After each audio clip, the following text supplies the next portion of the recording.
This is my 62 years old dad running through 5-degree weather in his swimsuit. Why? Because at the end of this freezing path is one of the most incredible outdoor hot springs in Hakone. And it was just day 2 of bringing my parents to Japan for the first time.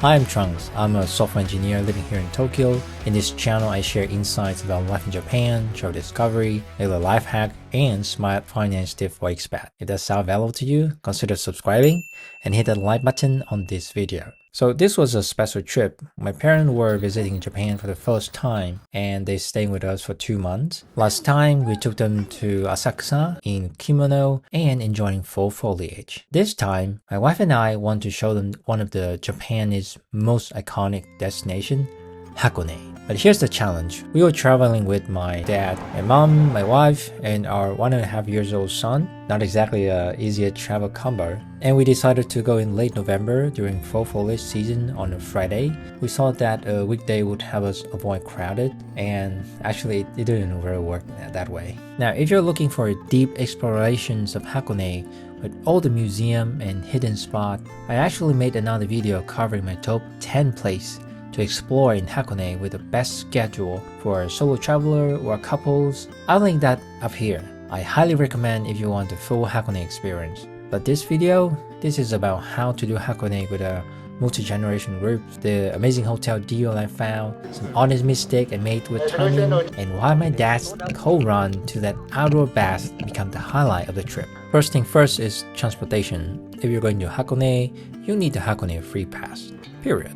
This pass costs us 7,100 yen per adult. They recently increased the price by 1,000 yen. But here's what you get. A round trip tickets from Shinjuku to Hakone, plus unlimited use of the Hakone Tozan trains, cable car, ropeway, pirate ship, and buses within the Hakone area for 2 days. You can buy this pass several ways through the Emote online ticket system at Wagyu travel store, 7-Eleven, or at various stations. We bought our online through Emote because we thought it's convenient. But here's the critical tip I learned the hard way. You must show the actual pass every time you board, to bus driver, to cable car operators, to everyone. And screenshot your tickets doesn't work. And here's the problem. 4G connection in the mountainous area in Hakone is terrible, especially with the carrier we're using. I got scammed actually.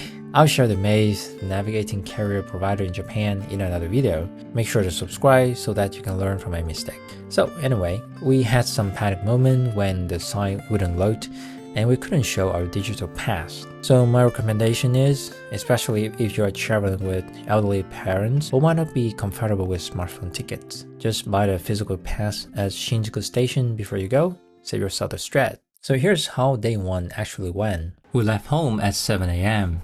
The plan was to take the train to Odawara, then ride to Hakone Tozan train all the way from Hakone Yumoto to Gora station because I wanted the full scenic mountain train experience. Then grab lunch at Owakudani at 11:30. The Tozan train is famous for its switchback railways and seasonal nature views. Sounds amazing, right? Well, here's what actually happened. It took us 1.5 hours just to get from Hakone Yumoto to Gora station. If we had just taken the bus from Odawara instead, it's just 48 minutes total to reach Gora, half the time. So while the Tozan train experience was nice, it wasn't scenic enough to justify doubling our travel time, especially with a Toddler. And then the cable car line at Gora station was huge. Even though we went on Friday, we ended up waiting much longer than expected. And this is where I made my first mistake. We didn't actually reach the restaurant until 12:30. So that's 5.5 hours of constant transportation from train, cable car to ropeway. So my son has already passed his usual meal time. We had to give him snack along the way. So by the time we reached the restaurant, he was cranky, tired, and he didn't want to eat the actual meal. In one of my other videos, I mentioned 4 criteria for choosing destination. One of them was keep travel time under 2 hours one way. Well, this is the time that we learned that lesson big time. But you know what? once we got to Owakudani, it was worth it. The view was incredible. We could clearly see Mount Fuji in the background, which, if you've been to Japan, you know is not guaranteed. And of course, we had to try the famous black eggs, kuro tamago. These eggs are boiled in the sulfuric hot spring, which turned the shell completely black. They cost 500 yen for a pack of 5. And here's the legend. Eating one black egg is supposed to age 7 years to your life. My parents were fascinated by this. They wanted to know all about how they made why the black. It was one of those special cultural moments, you know.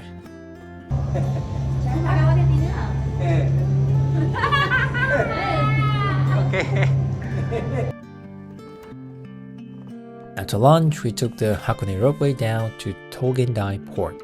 And this brings us to one of the highlights, the Hakone pirate ship on Lake Ashi. Now here's a pro tip that absolutely worth it. Pay the extra 600 yen per person for the special premium deck ticket. The regular ticket, it was absolutely packed, but the premium deck, much more spacious, better position at the front half of the ship. After the ship, we took a bus to our hotel, and this is where the real value of this trip kicks in. So the hotel we stayed at is called Wisteria Life Club Forest of Verde, and the deal I found is 42,000 yen for 4 adults, one night. Now before you think that's expensive, let me break down what's included. A massive Japan Western style room. We're talking 2 bedrooms plus a kind of living room. Dinner, and not just any dinner. We had breakfast with mountain view, access to the hotel's own onsen, and tickets to Yunessan Hot Spring Park. All of that for 42,000 yen for 4 people. So how did I get this price? It's through my company's employee benefit program called WELBOX, and we book around 2 to 3 weeks before the trip.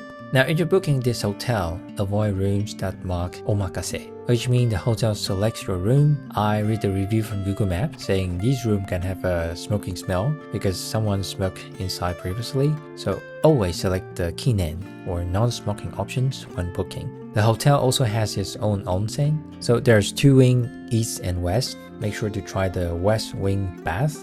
It's bigger and it has an outdoor section. We checked in at 3:30 p.m. We had some time to relax, get a bath, and then came the highlight of day 1. Dinner started at 6 p.m. and this wasn't just a meal, it was an experience. We had a Kaiseki course featuring A4 rank Wagyu. But here's what made it special. Each of us got our own individual rice cooker, a kamamishi, and the Wagyu was cooked on the ceramic hot plate called Tozan. Now I thought we have to be grilling the meat piece by piece, you know, like Korean BBQ style. But no, the staff told us to put everything on the plate at once. All the meat, all the butter, everything. Just let it cook together. For my parents, on their first trip to Japan, this was incredible. Their presentation, the quality of the food, the whole ritual of it. And honestly, for what we paid, with everything included, this dinner alone probably would have cost 8,000 to 10,000 yen per person at a regular restaurant. Bắt quả tang bây giờ. Quăng, quăng, quăng, quăng, quăng. Giỏi chưa? Ôi trời, còn không phải thèm nhìn luôn. Con robot này. Ui ôi ôi ôi. Ui ôi dăm bự, ui ôi dăm bự, ui ôi dăm bự. We woke up at 7 a.m. and had breakfast at 7:30. The breakfast restaurant had this huge window with wide view of the mountain and full foliage, just gorgeous. We checked out around 9:30 a.m. and walked over to Yunessan. Yunessan is basically a hot spring theme park, and our tickets were already included in our hotel package, which again, incredible value. They have all these themed baths, white bath,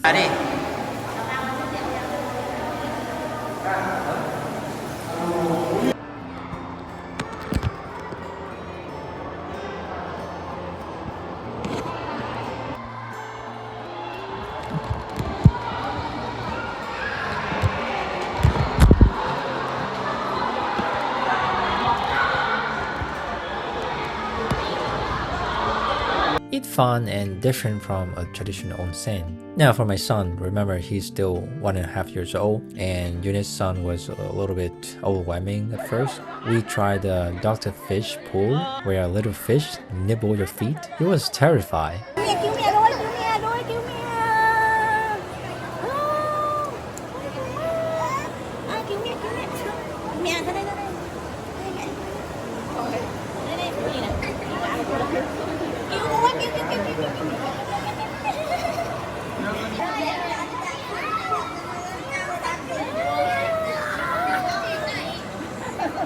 The whole place was crowded and there was just so much going on. Too many things for a toddler to process. The only place he really enjoyed was the kiddie pool. Its shallows and calm water with a gentle stream. That's where he finally relaxed and had fun. But you know what? My parents, they're having the time of their life. They explored every bath, every pool, and that's what mattered. So there's this outdoor bath at Yunessan called Super Scenic Observation Open Air Bath.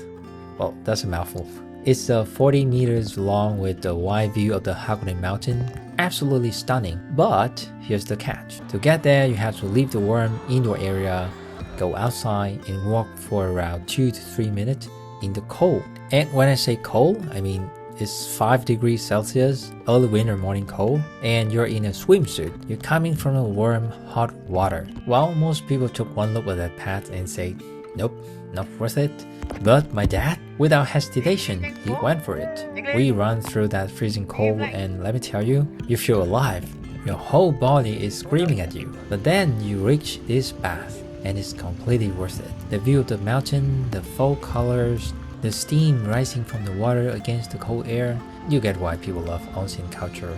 My dad spent a solid 20 minutes out there, and honestly, that moment, watching my 62 years old dad fully embrace the experience, not letting the cold stop him, that became my favorite memory for the whole trip. So here's our timeline at Yunessan. At 10 a.m. we start in the hot water, we explore different baths, and at 11:30 we finish, we change into dry clothes, and we had some Meiji meal, because that's what you do after an onsen. So in total, that's about 2.5 hours in the hot spring, which is plenty. There's another facility in Yunessan called Mori no Yu, which focused more on the onsen experience, and it's more quiet. For us, exploring Yunessan alone was enough. For lunch, we went to sushi and shabu-shabu kumashiro on the 5th floor of Yunessan. I'll be honest, the food was just okay. It was quite pricey, around 2,000 yen per person, but the view is a floor-to-ceiling windows with full wide view of the fall foliage and mountain. We spent our lunch just taking in that view. And next to the restaurant is a rest area where my son and my mom took a quick nap before we headed home. We started our journey back to Tokyo at 2 p.m. from Yunessan. We reached Shinjuku around 5:30, then another hour to get home. So that's a 4 to 5 hours of transportation on the way back. What a trip. So the total cost of our trip was around 90,000 yen for 4 adults, 2 days, 1 night. So it's around 22,000 yen per person with hotel package deal. At the end of the day, this trip wasn't perfect. We missed the train, we messed up the meal timing, my son got overwhelmed at the time, the transportation was exhausting. But watching my dad run through that freezing cold to reach to an outdoor bath, seeing my parents experience their first traditional Japanese Kaiseki dinner, watching my son discover the kiddie pool and play with the gentle water for the first time, sharing these moments with them in Japan, that's what made it all worth it. If you have parents or family visiting Japan, I really do recommend taking them to Hakone. Just maybe learn from my mistake. And hey, drop a comment below. Would you run through 5-degree cold for an incredible hot spring view, or me and my dad just crazy? Thanks for watching, and I'll see you in the next one.